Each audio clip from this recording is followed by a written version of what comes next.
1960 সাল থেকে নামাজ আদায় হচ্ছে এই মসজিদে। প্রতিদিন প্রায় 100 জন মুসল্লি জামাতে শামিল হন এই আল্লাহর ঘরে।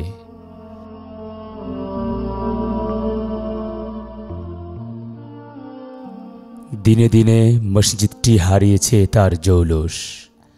মরিচা ধরেছে টিনের চালে, ফাটল ধরেছে মাটির দেয়ালে।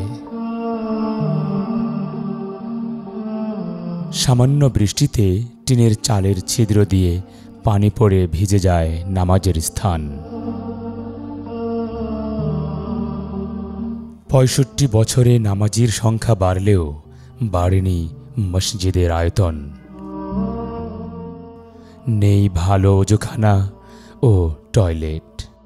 অতিবৃষ্টিতে সম্ভাবনা থাকে দেয়াল ধসে পড়ার। পলাশপুর দক্ষিণপাড়া হাজীবাড়ি জামে মসজিদ দেখতে পাচ্ছেন আপনারা।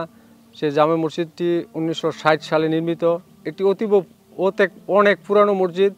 এই মসজিদে প্রায় 100-র উপরে মুসল্লি হয়। এখানে ওয়াশরুম নেই, অজুখানা নেই। বর্ষাকালে এই মসজিদটির টিন দিয়ে পানি পড়ে, মুসল্লিগণের অনেক অসুবিধা হয়, যার কারণে এই মসজিদটি করা অত্যন্তই গুরুত্বপূর্ণ। তাই মুসল্লিগণের কথা বিবেচনা করে আপনাদের সহযোগিতায় এই মসজিদটি নির্মিত হোক এই আশা ব্যক্ত করি।